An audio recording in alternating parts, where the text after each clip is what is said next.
let's start with drawing the head. And I like to use two main shapes, the first one being the circle. And the size of the circle that we're going to draw pretty much defines the size of the head. So the smaller the circle, the smaller the head. And the bigger the circle, the bigger the head. And the next shape is the inverted triangle. And the height of this triangle actually defines the shape of the jaw that we want to draw. So for example, for a pointy jaw, we'll have to draw a tall triangle. However, a square jaw is a short triangle.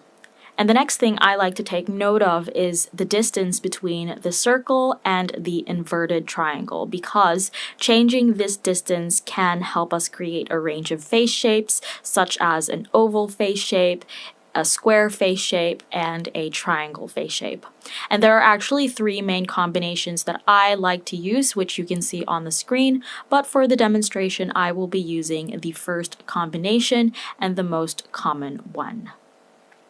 Now that we have the basic head shape, let's add in the guidelines for the facial proportions, which is the ratio that I like to use. So let's start by dividing the head into 2 vertical sections and 6 horizontal sections so that we end up with a total of 7 horizontal lines. And I've named each line as line 1, 2, 3, and so on so that it's easier to explain. But basically, line 1 is for the top of the head. Line 2 is for the hairline. Line 3 is for the eyebrows. Line 4, which is the halfway point of the head, is for the eyes. Line 5 is for the nose. Line 6 is for the mouth. And lastly, line 7 is for the chin. Now that we have the guidelines, we can start adding in the facial features, starting with the eyes. When drawing the eyes, I like to start with a basic leaf shape on line 4. And the height of this shape can determine how big or how small the eyes we want to draw.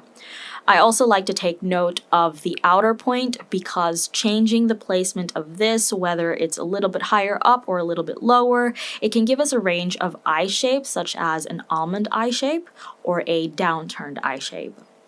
And the next shape that we draw is the circle in the middle, which is the iris. And of course, when you move this to the left or to the right, it indicates the direction of the person's gaze. And then we also have an arch above the eye to indicate the eyelid or the crease of the eye. Now the distance of this to the eye gives us a range of eye shapes once again. So for example, a monolid or deep set eyes. And also changing the angle of this can give us either upturned eyes or downturned eyes. And the last thing I like to take note of is the distance of the left eye to the right eye. Normally, this distance is another eye. However, you can draw the eyes closer together for close-set eyes or further apart for wide-set eyes. When drawing the eyebrows, I always draw it below line 3 and I start with a simple arch. Then I make one side thicker than the other. That's basically it. However, changing the height of this arch can either give us a nicely arched brow or a straight brow.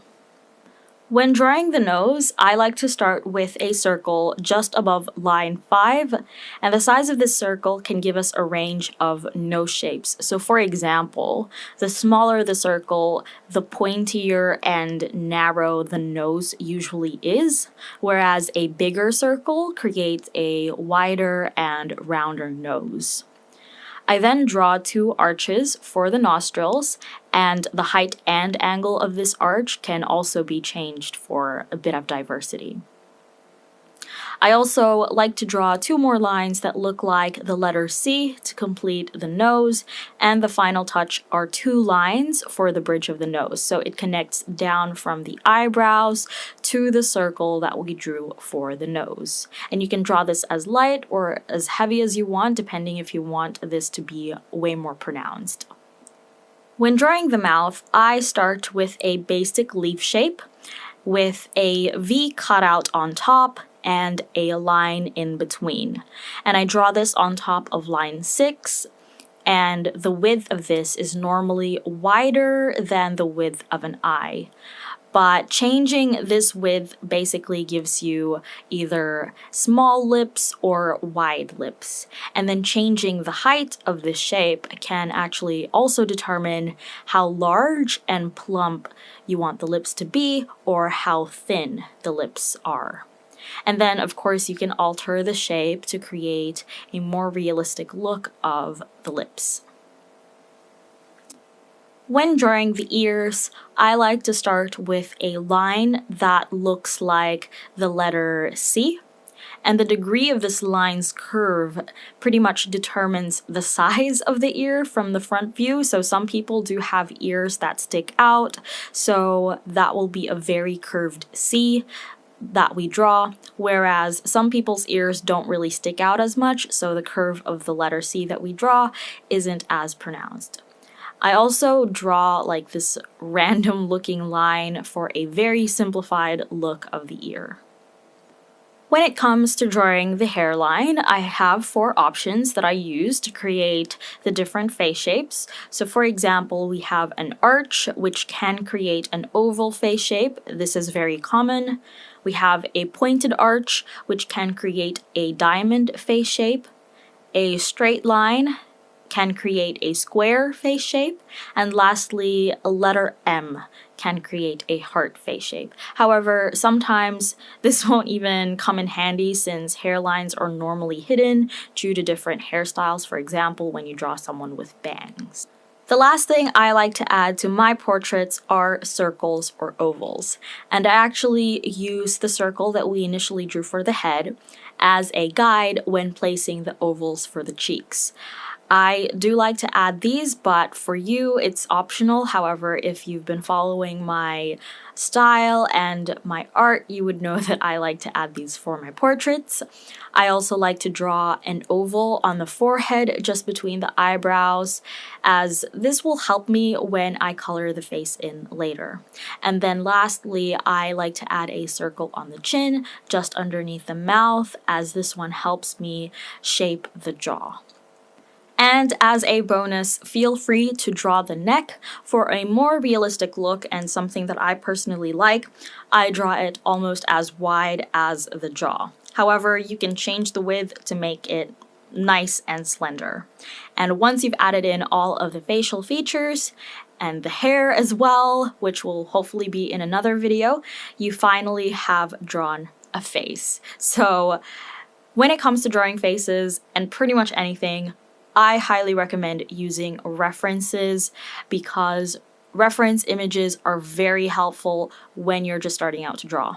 And it also gives you an idea of the diversity in faces, face shapes, and facial proportions. So I do hope that you've got an idea of what the basics are and how you can change that up through this video. I also highly recommend practicing regularly to try out other combinations and pretty much to experiment with the guidelines that I've shown you in this video. There are honestly no rules. Anything that I've showed you in this video only serves as a guide. So technically, it is up to you whether or not you want to follow them. But I do hope that you have found this helpful. In the description box are some links to resources and an exercise sheet that I've also included. And lastly, of course, I hope that your main takeaway from this is to have fun, because that's the most important part of drawing. Have fun and enjoy the process. So if you like this video, and I hope that you did, if you found this helpful, and I also hope that you did, please give this video a thumbs up, leave a comment in the comment section